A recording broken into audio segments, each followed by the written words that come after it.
You're listening to the Vox Media Podcast Network. Welcome to Between the Links with your host, Mike Heck. Once again, the iconic voice of Esther Lynn welcomes you to a brand new edition of Between the Links here on MMA Fighting. Hope you all had a happy Halloween, enjoyed your extra hour of sleep as we're back to kick off this week with some fun banter and hot takes on the program. We have a lot to talk about from this past week of action, along with a look at this week's action in the world of mixed martial arts. So let's get to who will be vying for a victory this week. First, back once again after consecutive victories on the show, and he still hasn't gotten his title shot. I've tried, but maybe Phoenix Carnivale has been watching the last couple of weeks and just needed to regroup a bit. From MMAfighting.com, Mr. Jed Meshew, how are you, sir? I'm doing very well. And why are we talking about a title shot? I don't need a title shot. The belt is a fairy tale. I am the one people's champ. Everyone knows it. I am the BMF of BTL. Take Diaz, if you will. And so considering that, I just have one thing to say. Shaun, don't be scared, homie. I love it. And his opponent, a familiar face for those who have been fans of the site for a long time. Always great to have a fellow bald journalist on the show from The Athletic. Welcome back to the MMA Fighting Network, Mr. Shaun Al-Shatti. How are you, sir? Oh, I'm doing wonderful. It's glad to be back. I'm glad to be back on, man. We've been circling each other for a while, Mike. So I'm happy to come on. Also, though, I was led here under false pretenses. I just now found out this isn't a title match or whatever this is. I'm not here for contender fights. I'm here for the belt. I'm coming for the belt, and I thought that's what this was. So this is for the BMF belt. I guess that's what it is. Yeah, it's the BMF title. It's the most prestigious of all MMA media titles. Yeah, How does that sound, Shaun? That sounds good. Let's do that. All right. Well, let's get right into this before we crown a BTL BMF champion. Let's kick things off with Saturday night in Las Vegas. Uriah Hall took on Anderson Silva in the main event of UFC Vegas 12.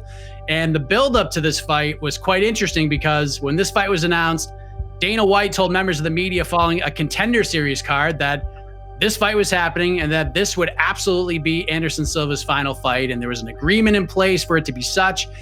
But it was interesting because Anderson Silva continued to do interviews along the way, and he didn't necessarily agree with those sentiments. Still, on Saturday night before the fight took place, it was a night full of Anderson Silva tributes. This is it.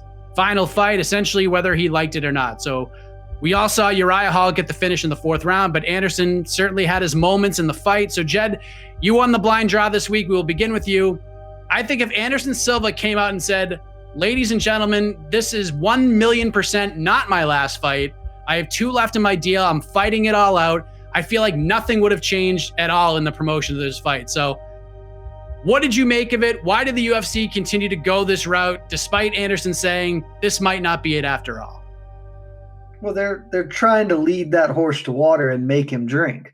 They don't want Anderson to keep fighting because Anderson's 45 and he's very expensive, and they want to make sure that he goes out and they can feel a certain way about it, I guess. I'm not quite sure why they are so steadfast in him not fighting other than his kind of current run, which is obviously pretty poor from a results standpoint. But the reality is, I mean, we don't need to force Anderson to retire here, and we can't. Also, just in case that wasn't obvious, you can't make somebody quit this sport. Hell, Chuck Liddell came back at 60 or whatever age he was to get knocked out by Tito.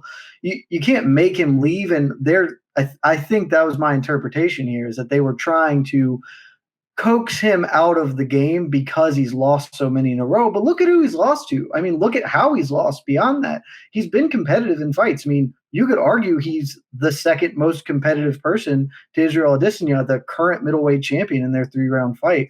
I mean, there are a lot of people Anderson beats on Saturday. You know, Uriah Hall just happens to be a top 10 middleweight who caught him, but through 3 rounds, Anderson may well could have won that fight if it were just a 3-round fight.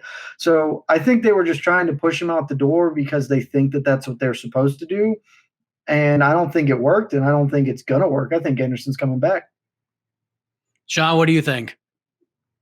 Yeah, it was certainly a little bizarre, right? Like we came into the week really under the guise that, okay, this is going to be it for Anderson. Like this is it. Roll out the retirement package. Everybody, sort of get their memories in of Anderson during this week. And then as the week progressed, it was just more and more like, oh no, not really. Not really. Like even I spoke to him, I think on Wednesday, and he was just like, no, like I still want to keep doing this. By that point, he was just out upfront with it. So it was definitely a little strange, but I guess, I mean, like Jed said, you understand where the UFC is coming from, right? This is a guy who, I mean, hell, man, if I tweeted this out last week, but if he retired after the Stephan Bonner fight, whether I think 2012, 2013, whichever that was, at that point, he's 16-0 in the UFC. He's peerless. He's doing things that no one ever actually thought possible against the best fighters in the world. And he was like a consensus top 2 GOAT figure at that point. He was 37 years old. He could have walked away at that point, and we'd probably be talking about him for the rest of time as, if not the GOAT, one of the guys that you 100% have to throw into the conversation. And now from the age of 37 to 45, he has just kind of, I don't want to say ruined that, because I understand what he's doing, right? Like this is his whole life. He cares. This is all he's ever cared about. It's weird because I don't even feel like, ever since the Weidman fight, and maybe a little bit after that, but since that period for him in general, it's almost as if he's not trying in a way that, I don't want to say he's not trying, but it's almost like it doesn't matter to him the results of these fights, the wins or losses. He just likes to go out there and compete and try to do cool things and entertain the fans.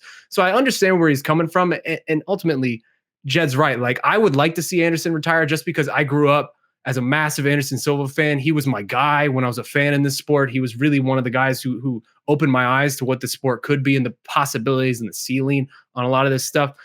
It's hard to watch him lose like he lost on Saturday, especially getting knocked out. And then even the previous fight against Jared Cannonier, gets his leg busted up again. I'm always on pins and needles for Anderson Silva fights now, more so than I was back then, for a different reason, right? You just don't want to see this guy get hurt. I would like to see him retire, but I don't think he wants to. I really don't think he wants to. And Jed, again, is right that he could be competitive against a lot of other middleweights in the world. They keep just throwing him in against the top 10 in the world. If you give him the number 25 guy or number 30 guy, let Anderson just go out there and style on somebody, man. Like that's ultimately what all of us want to see, right? Like I don't want to see him fight Jared Cannonier. I'd rather see him fight Joe Schmo, who maybe Anderson can have a cool throwback performance and feel good about himself and go out on a win. Something like that. So yeah, I mean, I don't think we've seen the end of him. I think he's going to try to convince the UFC to let him go box. He's always wanted to do the Roy Jones thing, let him go to Bellator or PFL or wherever. They would break the bank for that. They would love to have Anderson Silva in their promotion, even if it's just for one more. I don't think we've seen the last of him, but I definitely understand where Dana White's coming from, where he says he doesn't want to see it again. Yeah, Shaun, I mean, it was interesting because, like Jed said, Anderson wasn't a fish out of water at all in that fight. In fact, like Jed said, you can make the argument he was winning that fight until he got dropped in the 3rd round. One judge gave Silva the first 2 rounds, I believe, which is not outrageous by any stretch, but Hall gets finished in round 4. Dana White basically goes off saying he'll never fight here again. He even said that he regretted putting him in there. Really quickly, Dana just crapping on Uriah Hall quite a bit in the middle of that for no reason. Uriah Hall just getting drive-by'd in the middle of that rant for no real reason. That was very bizarre. But that Dana does what Dana does. Yeah, I just don't understand why he was so eager to like push him out. Cause like even when BJ Penn was getting murked by everybody and getting finished viciously, still was okay trotting him out there. He would say, well, maybe we have to have this conversation. But Anderson's way more competitive than a lot of these guys that are on this list and all these topical things like Tyron Woodley and, Carlos Condon until his last win, keeps trotting those guys out there. Didn't really hesitate too much. Now he's starting to talk a little more about Tyron. But what's interesting to me, Shaun, is that he still has that other fight left in his deal. He's saying that, I don't want to see him fight in the UFC again. But is there a chance he just doesn't let Anderson go here? Like he just holds on to him the whole time just so because he cares about him so much that he won't fight again? Like, is there a chance that he just holds on to Anderson and doesn't let him fight anywhere else? I think if it were up to him, I think that he would like to do that. I don't know that legally he can do that, though, because Anderson does have an actual UFC contract with 1 fight left on it. If Anderson wants to keep going and says, I want to keep going, they're legally required to offer him fights every so often. Maybe they offer him fights that they don't think he'll accept, but I actually think Anderson would just accept any fight at this point. I think he just wants to keep going, man. Again, I think this is all he has ever known. This is his whole identity, and it's just what he loves. It's what he enjoys doing. I don't know that when I spoke to him, I did not get a sense from him that he was someone who's ready for whatever the next stage of his life was. Whatever retirement means for Anderson Silva, I just don't think he's there yet. And I know his family's wanted him to be there for quite a while at that point, at that retirement stage. I just don't It's hard, man. That's like one of the, again, to be that guy who is so above everybody else for most of your career, this legendary figure while you're still in the game, people are telling you you're the greatest, you're the best we've ever seen. To be that guy, and then you lose your title, and then basically since he lost his title, he has one win in almost a decade at that point, 7 years, 8 years. That's tough, man. Like I can't put myself in those shoes and understand what that must feel like. So I definitely, if Anderson wants to go out and just feel a win, feel what it feels like to be his old self, I understand that, man. I really do. Jed, like what if he comes out and says like, I want to fight Damian Maia or somebody like that, where a fight where he's probably not going to get hurt too badly. He might get submitted. He might get choked, but he's probably not going to take a lot of damage in that fight. Is that okay? Like, do you think the UFC would be like, you know what? We'll do that. It's both of these guys probably last fight. It'd be like a retirement fight for both. Is that something they would do, or are they just done with the Anderson Silva business? Well, Shaun can't put himself in Anderson's shoes, and I can't quite because I don't know what it's like to lose a lot. That's not something I do. But I do know what it's like to be the greatest ever at something right here. And all the time my family comes to me and says, you should walk away, let Shaun, let Brian Kelleher, let the other people of the world have a chance at BTL. And I can't You're let not that even the winning champ, go bro. either. You're not even the champ. What are you talking the about? BMF champ. We've already established this. I'm titles are fairy tales, and I've got mine. So You're just making up belts. All belts are made up, Shaun. All belts are made up. The point That's being, fair. That is fair. My point here being that I get Anderson not wanting to walk away, and I can't believe I'm going to say this. I agree with Conor McGregor. Like, I don't think he needs to retire. I actually think most fighters don't need to retire. They just need to be honest about where they're at in their career. Having BJ Penn keep going out there and fighting top 20 feather, bantam, lightweights, whatever he's going to choose to compete at, welterweight even, that's a terrible idea and negligent for anybody. But having him compete against other people who the fights can be competitive, I think that's fine. I think the same thing with Anderson. He, at 45, honestly, tell me he didn't look amazing out there. He looked the same as he ever did physically walking into the cage, and he still looked like he can compete. Just don't put him in against top 10 guys. Damian Maia would be fine. But really, they should put him against the same person they should have put him against for the last 2 years. And I've been saying this whole time, give me Anderson Silva versus Robbie Lawler. It's the only fight I want to see. It's the only fight that makes sense. Make that happen and just watch it because it will be incredible. If Anderson gets one more fight, John, if they allow him to do so in the octagon, do you agree with the Lawler matchup? Maia, is there somebody else that sticks out to you? Yeah, any of those would be fine. I like Maia. I hadn't thought about Maia until you had mentioned it. Considering that would be a sort of a farewell fight for both of them. I actually block out their first fight. Yeah, try not no to idea remember what where you jiu-jitsu now, Playboy. The first fight was pretty bad. The first fight was bad. The first fight was bad. I will for sure. But maybe this could be like a coming out party for both of those guys. They could take the bad taste out of our mouths. Yeah, I like the Maia fight. Lawler would be fine. I mean, I wouldn't be mad about that. Even just give him somebody I don't even know his name. Like, I'm fine with that, man. Just let Anderson be Anderson. If again, there's no reason he needs to be fighting Uriah Hall or Jared Cannonier or anything. And the fact, like Jed said, that he's 45 years old and he's out here winning rounds against top 10 middleweights in the world is frankly astonishing and incredible. And the fact that this guy's still able to even do this at this high of a level is really remarkable in a way that, like, I don't think we really actually appreciate. It's just his chin's gone. Like, he just can't take a shot like he used to be able to. And ultimately that's it. I don't want to get into the goat. Go ahead. I was say his chin is definitely not what it once was because his chin used to be amazing. But, like, I don't know. Uriah Hall hits really hard, and he caught a clean right hand in short behind the ear. Like, that's just going to put anybody on skates.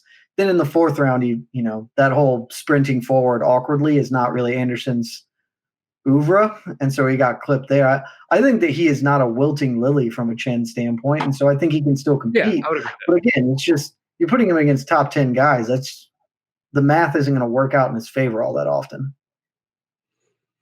Yeah, I don't want to touch.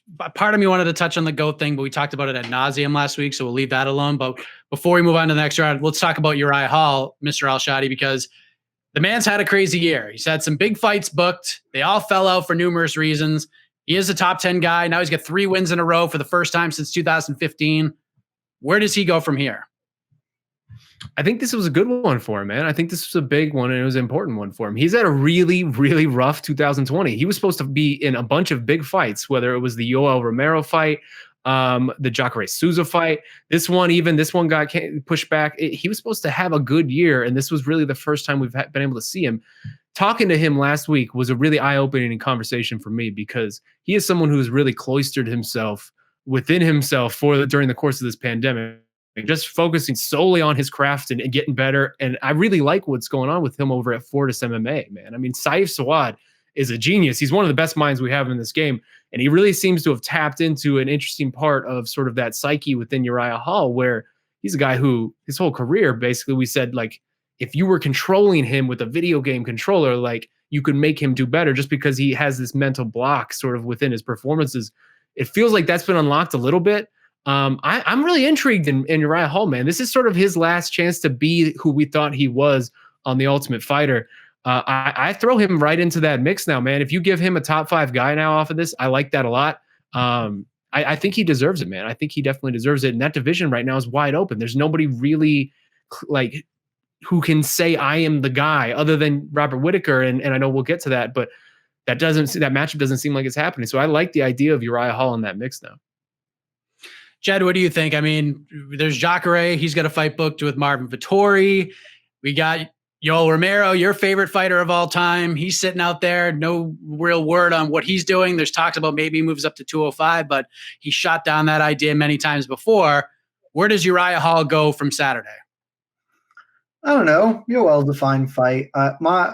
It's hard for me to care, or not care, but be interested in where Uriah Hall's going to go, just because he has historically been exactly what he is right now, which is interesting. He is a guy with all the physical tools in the world who makes us think that he can do anything, and has consistently faltered when put up against the best competition. And so, fool me once, shame on me. Fool me 17 times, I'm not going to believe you anymore, Uriah Hall.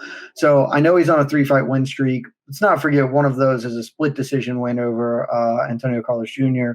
and the other one, Bevan Lewis, and it took 4 rounds to knock out a very old Anderson Silva.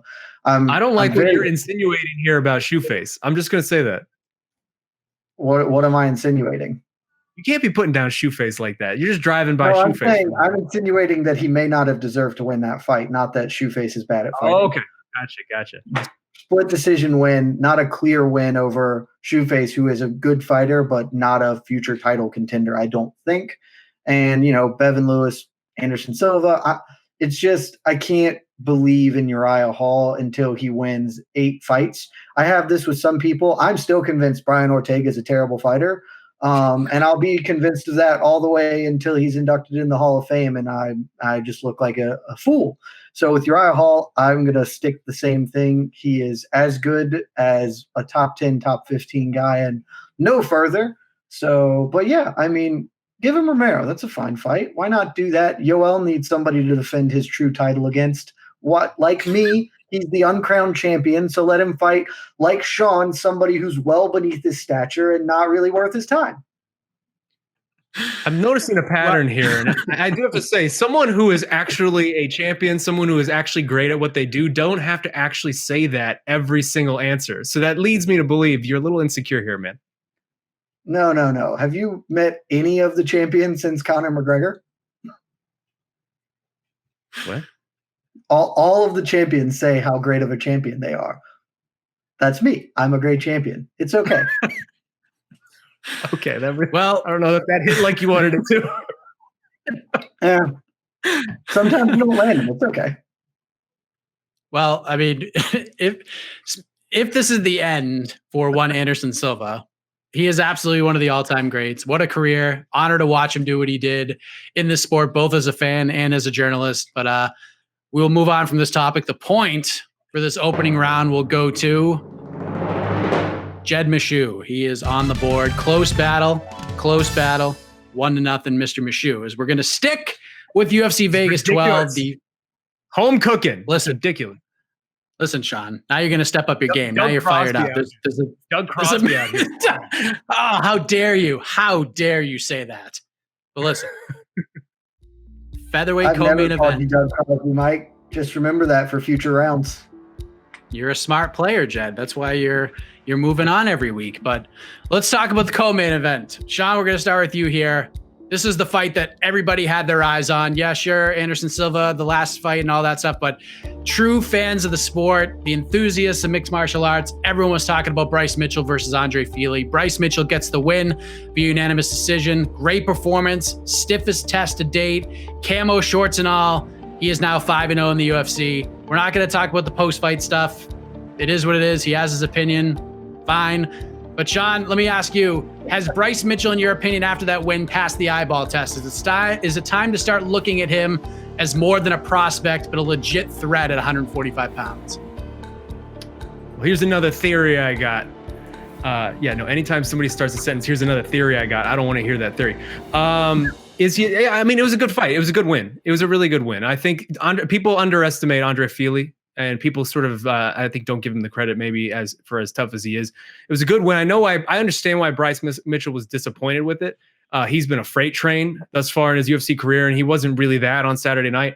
But it was a good win, man. That's the type of win over that sort of rankings gatekeeper that you need if you're Bryce Mitchell and you're making your way up the ranks here. I think that's the type of win that gets him somebody in the top 10. It sort of validates also that number 15 ranking that's by his name. I like it. I like it a lot, and I like what he's doing. The camo shorts situation is just ridiculous to me because it's just like, as I get that it's a cool story, good for him, he got his camo shorts, but as we heard about it over and over and over and over again throughout fight week, and the UFC is playing promos for all this, all I could think about was just like, this is ridiculous that we're celebrating that one person got one individual piece of equipment over the course of like 5 or 6 years. Like, great job, Reebok. I'm glad we're throwing a party because dude got camo shorts. Like, the fact that that's where we've reached with fighter individualism and just people sticking out and personality in this sport is that, oh, we got camo shorts. This is amazing. This is the best thing ever. It's ridiculous. And I don't even know that was the intended consequence of all the promotion of that, but that's sort of what came away from me.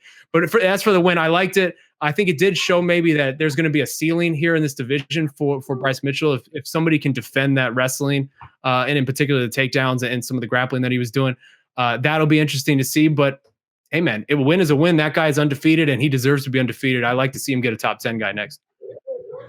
Jed, were you impressed with Bryce Mitchell's performance? And if so, is this a guy we have to keep our eye on, not just because he's fun and he has opinions and he has camo shorts, but maybe this guy could fight for a title someday? Do you look at him that way, or still way too early to even talk about that? Well, how can you keep your eye on him? If you got the camo shorts, you can't see the man out there. Just to carry on from what Shaun was saying, I always find it hilarious when a company tries, or government or anyone tries to get credit for problems they created in the first place and solving them. So echoing Shaun there, way to go, Reebok. You fixed the problem that you were responsible for in the first place. Well done, everybody. As far as Bryce Mitchell, the fighter, goes, I actually left this fight less impressed with him than I was with the Charles Rosa fight. I don't think much of Andre Fili. I'm going to be exactly that guy Shaun just said about people underrating or not giving Fili the credit he deserves. I think Fili is a good, not great fighter who got a lot more hype because of his aesthetic and the fact that he was attached to one of the premier gyms at the time in his weight class. Fili has never been a great defensive wrestler, and Bryce Mitchell took advantage of that with his takedowns, but he also couldn't really get anything going on the ground. He was doing a lot of holding, not really able to kind of create offense. And, in the Charles Rosa fight, we saw the exact opposite. I left the Charles Rosa fight being super impressed because I think pretty highly of Charles Rosa, and what Mitchell is able to do in that contest and kind of some of his other ones against, good but not great competition, I felt really impressed by. This fight, maybe it was an off night for him, not willing to throw the baby out with the bathwater, as it were. But you would think, being as hyped as he should be about finally getting his camo shorts, that he would have really styled on Andre Fili, and he just couldn't do that. So I think he's got a lot. I think he's got a lot of work to do. I think certainly his stand-up can use some work on it. because if he comes against a guy who is not going to just fall over on takedown attempts, he's really going to have to work a lot harder. And we saw Fili kind of win those exchanges on the feet, and some of the other guys at the top of this division will make him pay a lot more. So again, I don't, not super down on Bryce Mitchell, the fighter. Bryce Mitchell, the person with thoughts, very different story there. But I'm also just not that pumped on him either. I'd like to see him get back in there and fight another top. I'd like a top 20 or a ranked opponent for him. And Jed, just kind of building on what you said, when you have a division like 145, it's flying under the radar, but it's very deep, a lot of talent, and you have someone that's trying to burst through the door like Bryce Mitchell is trying to do, the matchmaking does become a little bit more fun. You mentioned, top 20 guy. I mean, Bryce is ranked in the top 15 right now. Like, do you have is there a certain matchup that sticks out to you? Because Ryan Hall seems to be a very popular choice. I like the potential of maybe a Dan Ige matchup. What are you thinking in terms of next opponent for Bryce? Ige was what I was thinking. I hate the idea of a Ryan Hall matchup, frankly. That's one of those ones that I saw a lot on Saturday as a thrown out possible opponent. And it's one of those ones that I think people think is going to be way more fun than it is. Bryce Mitchell can grapple. He ain't Ryan Hall, and he would just get tied into knots on the floor with him. You're taking away the weapon that Bryce Mitchell has that makes him a compelling, interesting fighter, and just putting him against somebody who does it better. I just don't think we'd end up with a lot of cool scrambles. I think Ryan Hall will just kind of work him over pretty methodically there. So I'm not that interested in that. I like the Dan Ige. Dan Ige, game as hell, can defend takedowns, can grapple when need to. Like, he's by no means going to be a fish out of water if Mitchell can get the takedowns. And I think he's a much better striker at this point in their careers. And so I think that's like a really good developmental test for him. Plus, I just really like Dan Ige, the fighter. The one issue there is he is coming off a loss, but I still think from every other, it checks all the other boxes for me. It's not too big a step up. So I think that's the fight I'd look for to be the best.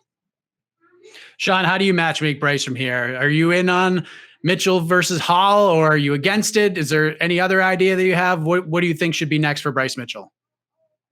No, yeah, I agree with Jed. I like a lot of Ryan Hall fights. Anything you throw out with Ryan Hall, I'm going to be in. But this one isn't. That one doesn't do it for me with Bryce Mitchell. I like something in that 11 to 14 range, like a Shane Burgos, Dan Ige was another one I was thinking of, or even like an Edson Barboza, someone like that. I don't think this is someone we need to rush, right? Like, it feels like we can take the escalation slow on a guy like Bryce Mitchell, especially after a performance like Saturday where we saw some holes in his game and maybe some things that he needs to improve. There's no need to rush. I'd like just someone in that lower ranks of the division. Like I said, 11 to 14, Burgos, Ige, Barboza, any of those, I'll be fine with it. Yeah, I saw some people throw out Arnold Allen. Not a big fan of that one. Arnold Allen 7-0 in the UFC. That's a fight I'd like to see some point, just not right now. Shaun, any other fighters on Saturdays? What was that? Arnold Allen deserves better. I mean, Arnold Allen's the guy who should be getting top 5 future contender fights like that. He's done so much in this division for where he's at. He deserves a crack at it. That'd just be a big step back for him.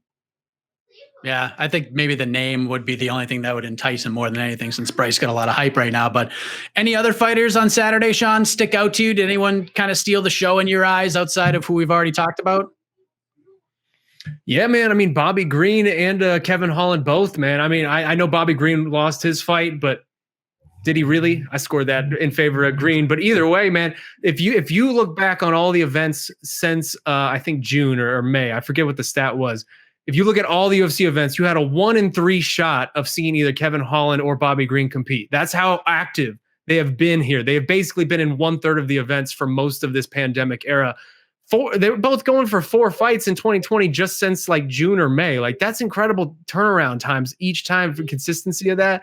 Like, the pandemic era has been all about adaptation. Can you just roll with the punches? Can you just keep it going? Especially if you're not, a top 5 guy, just if you're just someone who wants to just get in there and get some action. And these guys have been Mr. Adaptation, both of them. They've just been rolling from one to the next every single month. We're seeing them fight. Usually it's on circumstances that are less than ideal. Opponent changes on 2 weeks out, 2 days out, 1 day out, hours out. And yet they just take just keep it going and stride with it. They keep taking the punches and keep rolling and picking up these nice wins. And both men at this point have really worked through the best years of their career in the middle of all this chaos. So credit to both Bobby Green and Kevin Holland. Jed, what say you? Who kind of stole the show for you outside of the names we have already mentioned?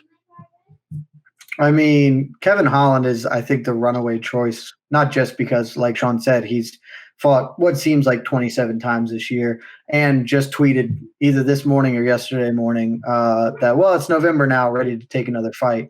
I mean, anytime you get a slam finish, regardless of the kind of awkward injury aspects to that, I mean, it still just jumps out at you. Shout out to Dustin Jacoby, leg kick TKOs, always fun and exciting. Really was a pretty good undercard. I mean, from an action standpoint. A lot of people turning in I will say, just to also pair it off Shaun there, the Bobby Green Moises fight was obviously a really good fight, but I would say there are just a number of finishes and interesting things that happen on the undercard.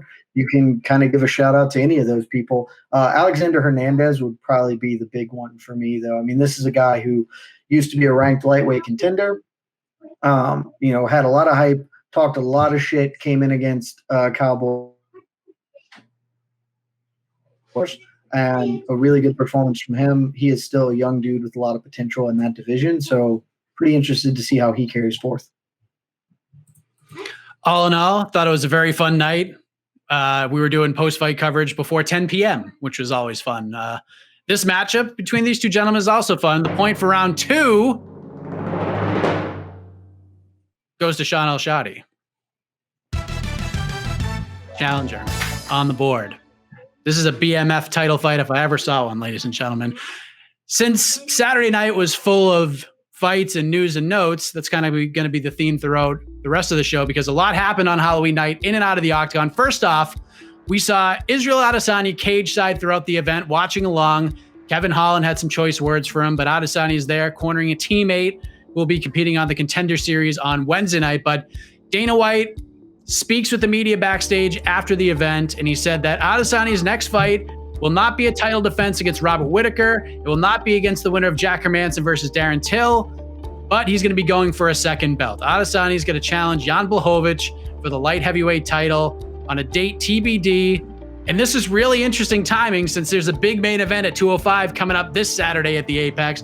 More on that in a moment. But Jed, let me start with you. Look, Dana has said a lot of things along the way that has put pressure on other fighters. He came out and said Robert Whittaker said he didn't want to fight Adesanya. That doesn't seem like the case at all. He just said, listen, I'm not rushing back.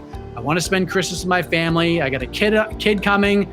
I don't want to fight again until March or April. But either way, is this the right move for the UFC to book Blachowicz versus Adesanya? I don't know. I mean, my reflexive answer is that this is terribly stupid and I hate it, but there's probably a decent business case for this. I know a couple of weeks back, because again, I'm just here all the time, because some idiot that I was competing against, whose name I can't remember, was making a strong case that the best outcome was Whittaker beating Cannonier so the UFC could, in fact, do this and set up a potential John Jones, Israel Adesanya fight for the UFC light heavyweight title.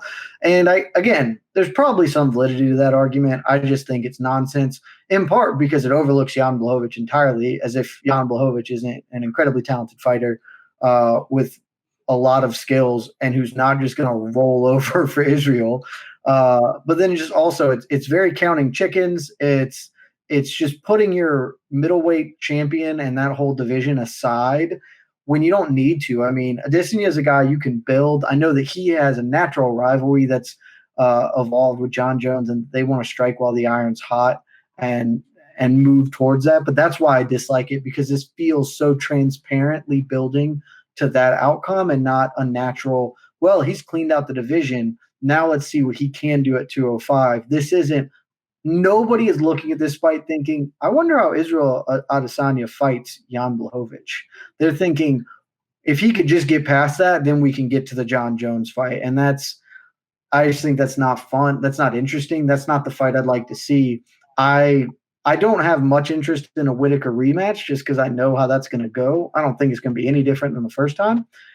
But I do. When we talked about GOATs a lot last week, and we've been talking about it, basically the history of the sport. One of the things about all the people with real GOAT cases, with the sole exception of Khabib Nurmagomedov at this point, is that they reigned in their division for a long time. They kept putting together big win streaks, and that is what set them apart from their peers, because it's, I'm not going to say it's easy to win 2 titles, but it's even more difficult to reign for 5, 7 years, put together 10, 12 title defenses, night in, night out, just putting on a good performance against the top challenger with everybody, all eyes trained on you. And as much as we love Israel, that's not what he's done at this point. He's defended the belt twice. He could keep fighting in this division, and that's what I'd prefer to see, frankly. Shaun, we have Adesanya going for the second title. He seems like a plethora of other options here. Is this the right play here? Like, how do you explain this move? It's a weird one. It's definitely a weird one. Usually with these champ versus champ fights, when they get announced, I feel like there's some level of massive excitement, right? Massive celebration online, Twitter, whatever. Felt like this one kind of just came and went without much of that. Maybe I missed it. But yeah, I don't know. I agree with Jed. This one left me feeling just weird. Like I understand on a base level what they're doing, right? Robert Whitaker wants to spend the holidays with his family. He has a kid on the way. He's not in a rush. It doesn't matter to him to get ready for a fight in February, which I know is sort of what Izzy wants when Izzy wants to fight.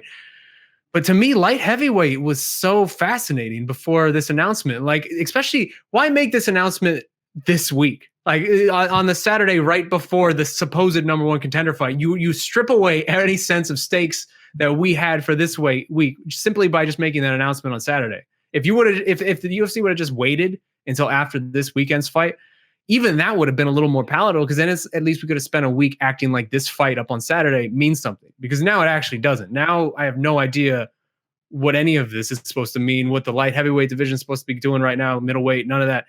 I really liked where light heavyweight was before this. They're fighting for the uncrowned champ title, because that's what this fight should have been. We gave the belt to Jan Blachowicz, who I just told you is a great fighter and I very much have respect for. But really, the true vacant title fight should have been this one right here. Glover Teixeira, what he's done in this division, the streak he's on. Thiago Santos, what he's done in this division, the fact that he's knocked out. All right, Jenny, you had your time. It's my time. All right, you had your time. It's my time. This is my answer. By the way, that's ridiculous, because Dominic Reyes needed to be in the title fight.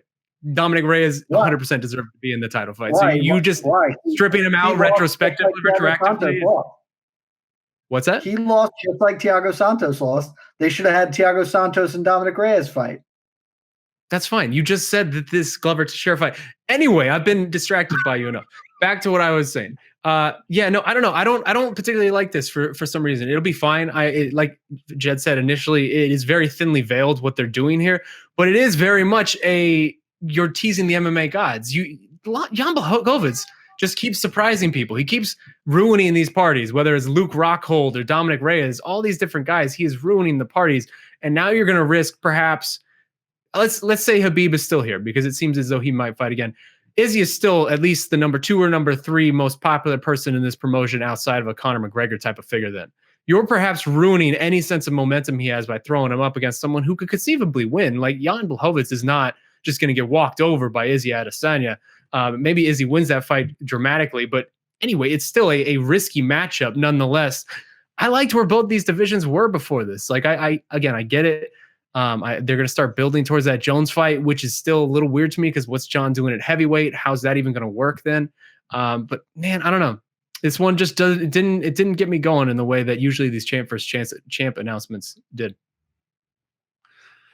Jed, how does it feel to be Glover Teixeira right now? Because Glover Teixeira is on this nice winning streak right now. He's got some big wins, and now he's in this fight with the guy that many feel is the best 205er in the division right now. And if he wins this fight, especially if the UFC goes forward with this plan, and Adesanya beats Jan Blachowicz, when is Glover Teixeira ever going to fight for the belt? Like, is he just bumming right now at this point? Like, I know in your eyes, this is the fight for the uncrowned champion, but officially it isn't. Like, what happens here? If Glover Teixeira wins this fight at 41 years of age, does this mean anything for him? I mean, he got dealt a bad hand. Look, I'm reticent to say that Shaun said something that's accurate, but he did make a point that's not completely without validity, and it's that these divisions were in a good spot before this announcement. You know, middleweight had a clear-cut dominant champion who everyone loves, and still had a number of contenders he actually hadn't beaten. And light heavyweight was the most interesting it had been in years. That was the whole talk coming out of Jan Blachowicz's title win, is that, wow, this division is interesting. It's no longer John Jones putting his foot on the throats of everyone beneath him. Jan's the champion, but Thiago Santos is there, who already, had a fight with them. And there's so many opportunities and options. And now 205 is just nothing. And that's just like, yeah, you're right. If Glover Teixeira wins this fight, he got handed a big bag of crap and just has to hold it for a while, because he is not going to get to fight Israel Adesanya or Jan Blachowicz. I mean, if Jan beats Israel, I guess that's really what Glover has to do, is he has to win this weekend and hope Jan can beat Izzy, because if Izzy wins, 100% it's the John Jones fight. If Jan wins, then maybe Izzy just drops back down and we go back to business as usual. And then the UFC has lost their Izzy-John super fight. Sucks to be them. And frankly, I think that has like a real potential to happen. Of all the 205ers out there, I actually believe Jan Blachowicz may be the most difficult test for Izzy to move up against. I mean, I don't think he's going to win a pure striking battle with him. I think the legendary Polish power, I've told you this before, I think there's a little bit of branding behind that. It's a little overrated, but the man can crack. He has always been competitive on the feet. Like, he doesn't really just get completely hustled there. Izzy's probably not going to like one-shot him or really bring the power to the fight he's just going to have to outpoint him, be a more classy fighter on the feet, which he totally can do. But Blachowicz is a really good grappler. I mean, we've seen it in his career. He can land takedowns. He can work from top. He can box in combination on the feet. He's got skills everywhere, and he's a huge dude that uses his size well. I think it's a really interesting, difficult fight for Adesanya. And so we should probably not count out Jan, I guess is what I'm getting at here. Shaun, is Thiago Santos and Glover Teixeira fighting for anything more than to fight the winner of Dominic Reyes versus Yuri Prochazka sometime in 2021 at this point? God, that's depressing. I hope, yeah, I was gonna say I hope not, but yeah, you're right. I think that's basically what's happening at this point, because this sort of, like I said, strips out any sense of stakes that we would have had from this, which is a bummer, because it really feels like Thiago Santos. I mean, I know we've focused mostly on Glover Teixeira, but Thiago Santos has earned this spot. His fight with John Jones was the original Dominic Reyes fight with John Jones. Like, Thiago Santos deserves to be in this conversation, and now that's not going to even happen until maybe summer of 2021, if that. The whole thing just kind of, I don't know. It doesn't hit me right. There's so many interesting names right now at 205 between Prochazka and Santos and even Glover Teixeira. You got Magomed Ankalaev. I always say that wrong. Even Jimmy Crute. Like, you have a lot of interesting names just coming up, and it feels like any person could have a cup of coffee with the belt, similar to how the post Chuck Liddell sort of era at 205 went, where it's just you had these title guys just rotating one after another after another. It feels like that's what we could have experienced, and instead we're just getting rushed to maybe a champ versus champ fight that doesn't feel like the groundwork's been set. It feels super premature to me. Jed, it's been a while since I've asked you this question, and normally when you answer, it leads to events turning out better than what we may have anticipated. But is this a card on Saturday that you'll be waiting for with bated breath? I mean, if you really dissect the matchups, it's kind of a sneaky good card, especially the main card. But what are you grading this one on paper? Just look-see right now. I don't think this is sneaky good. I think this is just outright a good card. Like, I'm way more interested in this card than I have been in, this past one, or, obviously the pay-per-view, the exception, the couple ones before. I mean, Claudia Gadelha, Yan Xiaonan, I'm confident I butchered that, and I apologize for that. That fight's awesome. Like, that fight is a super great strawweight fight. That's probably my most anticipated fight of the weekend, if not this month, frankly, just with the potential Yan Corey Anderson versus Melvin Manhoef isn't doing it for you? Look, You're never gonna this is my time, Shaun. Please don't interrupt my time. But two, I was waiting for that. I was you're never waiting for gonna get me to say a bad thing about Melvin Manhoef. The man colded Mark Hunt with a punch. As far as I'm concerned, he can do no wrong, and he could probably knock out a building. So I'll always watch Melvin Manhoef, and then Corey Anderson is sure, whatever. Corey Anderson's there. The undercard this weekend though for the UFC, Max Griffin's fighting. Max Griffin, usually a good time. And yeah, that main card, love me some Andre Arlovsky. Late career Arlovsky is not a good fighter, but he is just adorably delightful to watch for me for whatever reason. Some mix of nostalgia and hope, I guess. I'm unclear why, but I've always enjoyed watching his fights, well after his prime. And then the main event. The main event's a really good fight, man. Like that alone on its merits is a really good fight. And we get to see Thiago Santos finally come fight since he beat John Jones without 2 knees.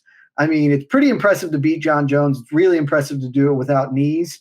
And so he's the uncrowned champion. And if for no other reason, that man will be the champion in my heart, if not on the record books.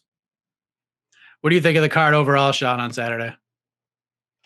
It's fine. It's okay. It's not as good as the last couple that we've had. I'm not as nearly as stoked for it as Jed is, but I agree. There's a couple fights that you really look at and you like the Claudia Gadelha fight. That was a great one. I'm not even going to try to pronounce her opponent's name because I suck at enunciations, and I think Jed butchered it enough for both of us. But I like that fight a lot. Also, he's right. The Andre Arlovsky Tanner Boser fight, that's all I ever want from heavyweight MMA is whatever Tanner Boser embodies. That's all I ever want from heavyweight MMA. Get this here astute, beer swilling Canadian dude who doesn't really care. He's just going to throw bungalows. I'm in on that. Give me that all day. Wow. Yes, Saturday night. With the word here astute. Not really a man of the people, are you, Shaun? Oh, man. Well, that card goes down this Saturday at the Apex. Very interesting heavyweight matchup in the co-main event like they talked about. Light heavyweight fight at the main event is great. Main card's really good. Some good prelim fights as well. As this game gets ready to head into the final question of regulation, and in the lead is Shaun Al-Shatti. He is up 2-1. Gets the point. I would Jed's be going to play come from behind. If I didn't know I was going to win the next round. How dare you pull back the fake curtain, Jed Meshew? My God, this is a serious program here that we're trying to run. But I can't believe we're talking about this in 2020, gentlemen. The Ultimate Fighter is now a category on Between the Links. How about that? But here we are, because on Saturday it was announced that the reality show will return in March of 2021. It'll feature the bantamweight division and the middleweight division. These prospects will be vying for spots in the UFC. First off, Shaun, I feel like the big draw here to get people back into the show in any way, especially people who have watched the last 10 to 12 seasons, it's going to be all about who you bring in to coach these fighters. Whoever they book, they're likely going to have to sizzle the crap out of the steak to get people invested. So who should be the coaches if you had the book, sir? I don't give a shit. I'm just being honest. I don't give a shit. It doesn't matter. It doesn't matter, right? Nobody's going to watch it. It's whatever, as long as they don't delay a fight that I care about, that's all I care. As long as we don't have to wait 7 months for a fight that's supposed to happen in a couple months, that's fine. But I'm not going to watch it. Very few people are going to watch it. We're all over with the Ultimate Fighter. I don't give a shit. Oh, Jed. What do you think? Do you care enough to name at least a couple of coaching options? That's a succinct argument against it. I'll give you a little. I'll give you a little more than that, Mike, just for the sake of it. I have a moderate amount of interest, and by moderate I mean a very, very small. It has nothing to do with the product itself. I am just interested to see if because I believe this is going to be on ESPN Plus. So on a fully digital streaming platform, I am curious whether they will do what we've seen most digital platforms do at this point, which is just release it all in one bunch. Frankly, I would be more likely to watch it if they just gave me the full season one day. I'm like, oh, here are all the episodes. You can watch it now. If they try and make me piecemeal watch this over the span of 8 weeks, there's a 0% chance I'm going to watch even one of the episodes. I am not as against that show as other people are, just because you don't have to watch it. They're not going to make you watch it. And I think that there's probably some level of value to it. And as much as we really all love the Contender Series, that has just become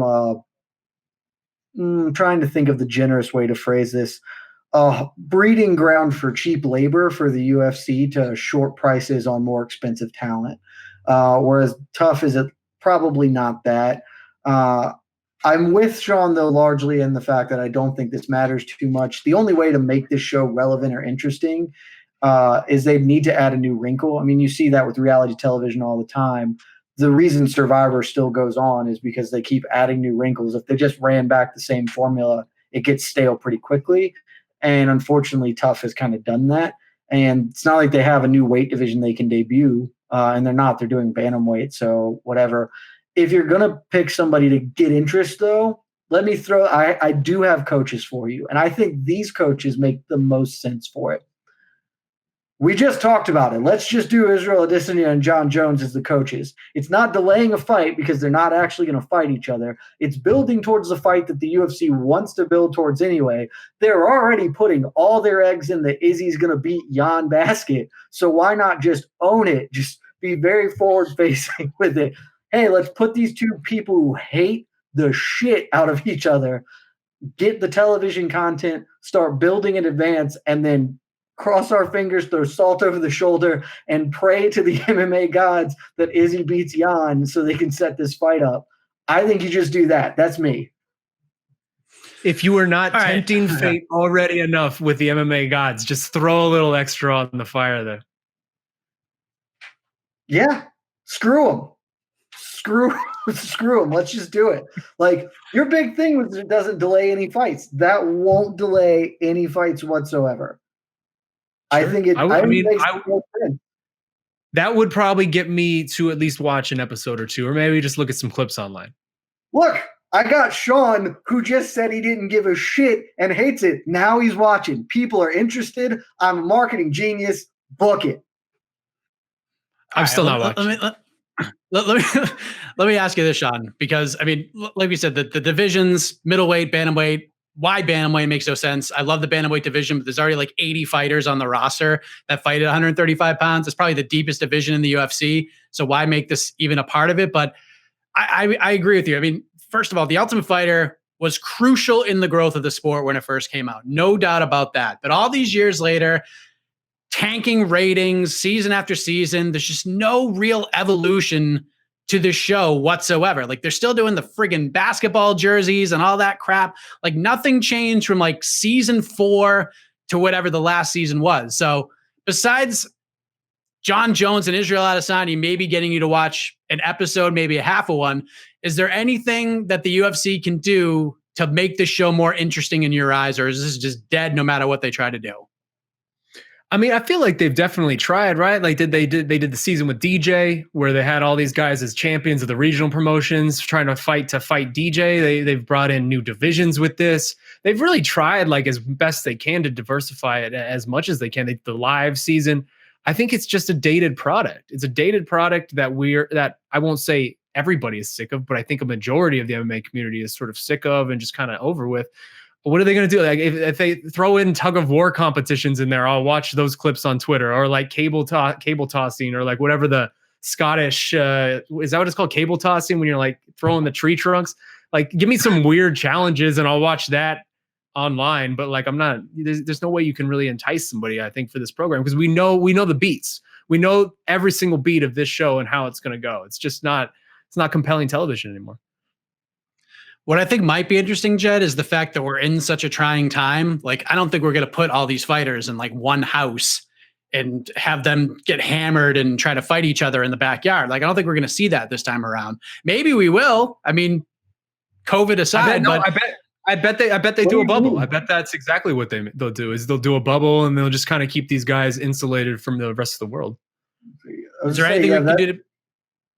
Well, not in the house, though. They might bubble them in a hotel or something, but like, they won't all be like sharing a room and getting smashed together and, you know, putting hot sauce in people's dip cans or anything like that. We're not going to see any of that stuff, but at least we get to know the fighters a little bit more, maybe know their stories. I mean, that's one of the compelling parts of the Contender Series is we get to hear their stories. Sure, they kind of overdo it a little bit and go back to it with the interviews and stuff like that, but still, it is interesting to see where these fighters come from and the road that it took to get to where they are. And I feel like with this particular season, inside of a bubble like this, we might be able to hear a little bit more about the fighters outside of what they do when they get smashed drunk and eat a bunch of pizza when they're trying to cut weight. So is there anything that makes this interesting to you outside of the coaches? Like, can they do anything to entice you outside of getting cool coaches in there to create some drama? Not really. The only ones I've watched in the last, at the last run there were when they were bringing in new divisions. I do think that is compelling for, a lot of reasons. They brought, here's the guy who's going to fight DJ. Okay. This woman will be crowned the strawweight champion. Like, those are really good reasons to watch the product in the show because that exists in the architecture we already have in the sport. I think the other way is to at least freshen the product would undermine, I guess, the natural competitive spirit of it. If you let fighters swap out of their planned fights the day of for whatever reason, or, did any kind of weird wrinkles like that, just would take away from the actual fighting aspect. The only thing I could think of outside of, what they should have done, frankly, before they let it walk away, they should have just done a women's 145 division to build that division for real.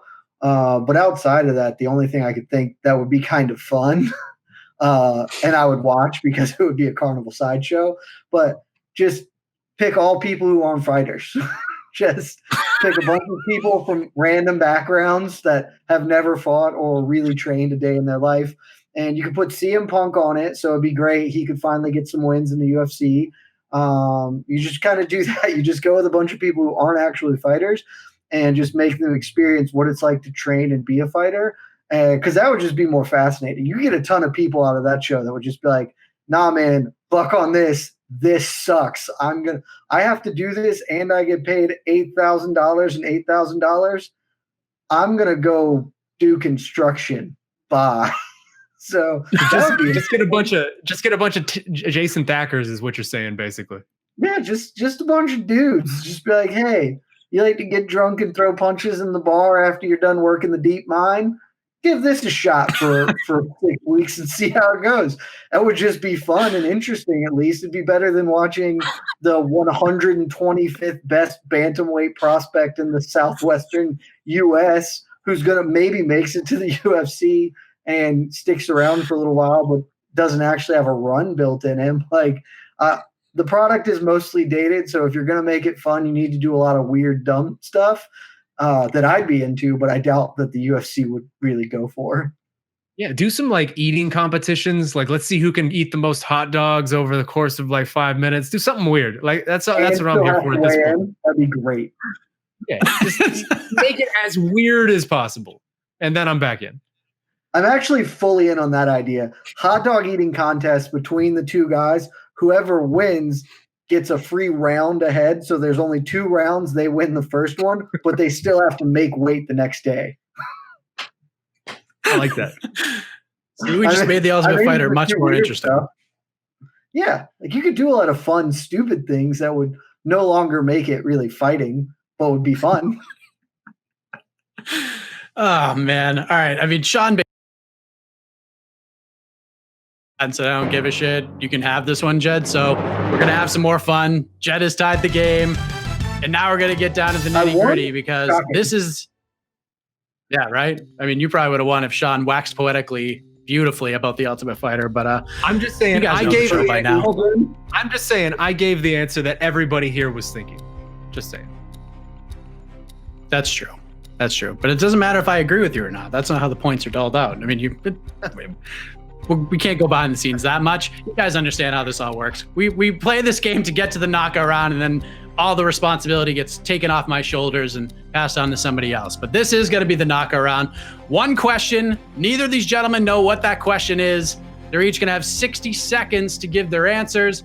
Then we will turn it over to the judge, the jury, the executive producer, E. Casey Leiden, who will then render the final decision. Jed, you are the BMF champion. And since you are the BMF champion, how would you like to proceed? Would you like to go first, or would you like to pass it on to Shaun Al-Shatti? I don't know if it's more BMF to go first or to go second. I'm unclear on which one that would be. I'll take first. BMF Why not? I'll take first. Why not? All right. Well, here's the question, Jed. I'm going to say that I kind of thieved this one, and I'll explain why in a second. But we had a similar question a few months ago. It came with one of the worst answers in the history of the show. But I jumped on a live chat. Shout out AK Lee. But I jumped on a live chat with my buddy John Hyun Ko of the South China Morning Post last week.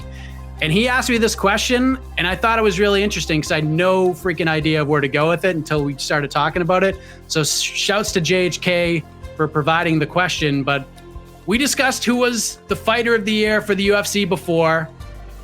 Now let's switch gears with it a little bit. The question is, and you can even either go at this moment or how it could play out at the end of the year, because we still have 2 months to go, still have some fights to play out that can determine this answer more definitively. So as of right now, Jed Meshew, who is the 2020 female fighter of the year in the UFC? Who could it be by the end of the year? Who do you think it is? 60 seconds on the clock. Your time starts now. Oh, man. That is a good one. And I hate now being on the spot with this. I'm so glad you went first. I'm so glad you went first. I have a little bit of regret in regards to that, frankly. Female fighter of the year. I naturally just want to say Valentina Shevchenko because she is obviously going to win later this year. And it's hard for me to think of a number of women who have really stood out as far as putting together a lot of wins that are super relevant in the division. Whereas instead, I mean, you have Shevchenko who got a nice TKO over Chukagian and we'll get another nice finish there coming up in December, I think. No, or into this month, not December, sorry, when she takes on Jennifer Maia. So I'm going to give her the lead there. Yeah, let's go Valentina Shevchenko. Can't go wrong with the bullet train. There you go. All right, Shaun, same question for you. Probably pays off for you that you got to go second. 60 seconds on the clock. 2020 female fighter of the year in the UFC. Who is it now? Who could it be? Your time starts right now. Man, that is tough. And I hadn't even considered how tough this question was until you asked it. And I was sort of sitting here thinking about it because I think Jed's right. There isn't an obvious answer. And I think both the defaults that you would default to, Valentina or Amanda, neither of them have resumes that would blow you away. Because Jed said Valentina, I'll go ahead and say Amanda, and I was going to say Amanda anyway. I mean, let's assume that Amanda gets by Megan Anderson. At this point, she has been a 2-division champion in the UFC, defending both belts for how long at this point? 1.5 years, 2 years? Like, that's just outrageous. I know the featherweight aspect of that makes it weird. That's not a real division in some sense, but she's still defending that title against actual featherweights.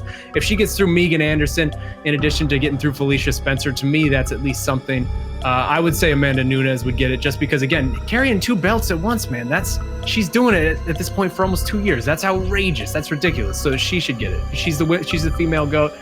Get Women Fighter of the Year. It's been a weird year. I would give it to her. See, it's an interesting question because, I mean, I was basically weighing it the same way. And then as we kept talking, there's a couple other names that kind of like sprinkled in. One, Amanda Hebas. One is Amanda Hebas. I know exactly who we should have said now, Shaun. I know who Casey would have picked if we had said it, and I won't say it because I don't want to, throw that salt in. I want to let a true answer be rendered, but we both screwed up, Shaun. We both screwed up hard. Now that you're saying that, I think I know the same person. I bet you do. Yeah. Now that you said that, I know what I should have pandered to my audience. I didn't realize I was pandering. You got to play to the audience. And, you guys didn't tell me that Casey picks this. I needed to pander to Casey. We missed a layup, is all I'm saying. Great answers, gentlemen. Great answers. Great answers. Let me just say, tough question, but great answers.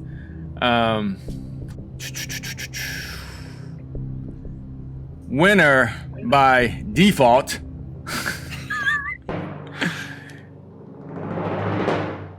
Mr. Shaheen Al-Shatti. Yeah, baby. What is the default? Is the default to get me stuck up to you before you read the cards? Oh man, Casey, let me just say that your mustache is gorgeous. I'm jealous of your mustache. You made the right call. I am so glad. You're such a wonderful man, Casey. You really are. You're such a smart, intelligent, bright young man. You have a great future ahead of you. 5 rounds with Felicia Spencer. Valentina Shevchenko just obliterated Kaylin Chikagian. Jed, Amanda just had a baby. You will respect that. Yeah, but that's not fighter of the year. Also, she didn't have the baby. She was party to the baby. Don't give her credit for Look, man, I know you're upset.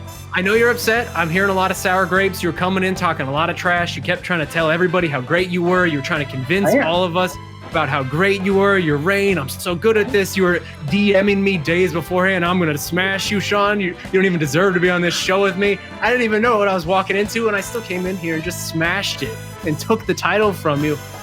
It's mine. I'm sorry. I am great. I shouldn't have gone first. If I had gone second, I would have. Who were you thinking when you rethought? Because I'm pretty confident if either of us said Angela Hill, we would have won. I was thinking of Angela Hill, but like it had to be Angela, and as soon as I finished talking. Yeah. Well, so, Shaun, you are the. I want you to hold on. Jed, I want you to sit on this. I want you to reflect on this. I want you to really marinate in it for a bit, and just get back to me in a couple of weeks when you're feeling up to it, and maybe we can run it back. I'm a generous champion. I'm just saying.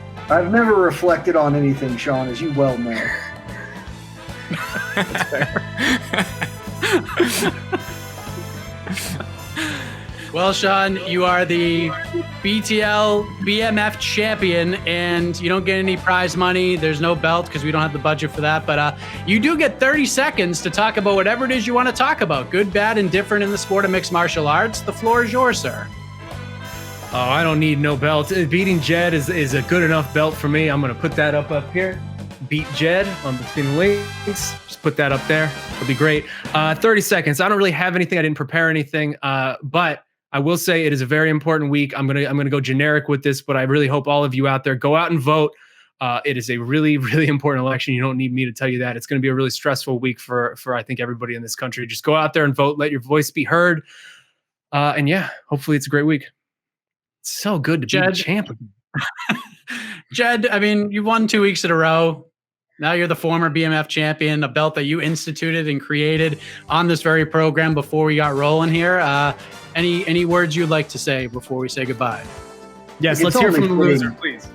It's only fitting that Take Diaz, like my namesake, was robbed of the belt he invented by some chicanery from the judging and the referee and all of that. So we all know who the real BMF is. I will just echo what Shaun said. Today's a really important day, everybody. Unlike this show where Mike's votes don't matter, all of your votes do matter. So go out there and cast them for whoever you choose to. And especially in your local elections, those are very important to you in your life. So go out, do your civic duty, get yourself a sticker. And just remember, I'm the real champion and Shaun is a fake and a pretend. That is all the trophy I could ask for, is all this denial. That's it. I'm just bathing in it at this point. See, look, that's how you know I'm the real champion, too. When Shaun's like, I don't need a belt, I beat Jed. Because it's the same way. You know, nobody wants to win the light heavyweight title. They want to beat John Jones. I am the John Jones of this show. I'm the greatest of all time. Without the asterisk, just the greatest. It's okay. You are John Jones in that you need to tell us about your greatness every 4 seconds. Yeah, it's important that you don't forget. What a battle this has been. A rematch will do bonkers numbers. I can already feel it, so we'll have to think about that down the road. And Shaun, thanks for coming back, man. I appreciate you jumping on this week. Absolutely, man. I always got love for MMA fighting. It's an honor to be back on. Like I said, we were circling each other for a long time, Mike, so it was glad to be on. It's good to see you too, Jed, even though, probably wasn't the best moment for you, but it happens. Hate you forever. Want nothing but bad things to happen to you and only you. Love you. There you go. Well, that's it, everybody. Not much more can be said after that. For Jed Meshew, Shaun Al-Shatti, big shout out to Casey Leiden for judging Jed may not feel the same, but great production work, Casey. Appreciate that very much. We'll see you back here once again next week, right here on Between the Links. Good night, everybody. Love you guys. This has been Between the Links with your host, Mike Heck. Brought to you by MMA Fighting, a production of Vox Media.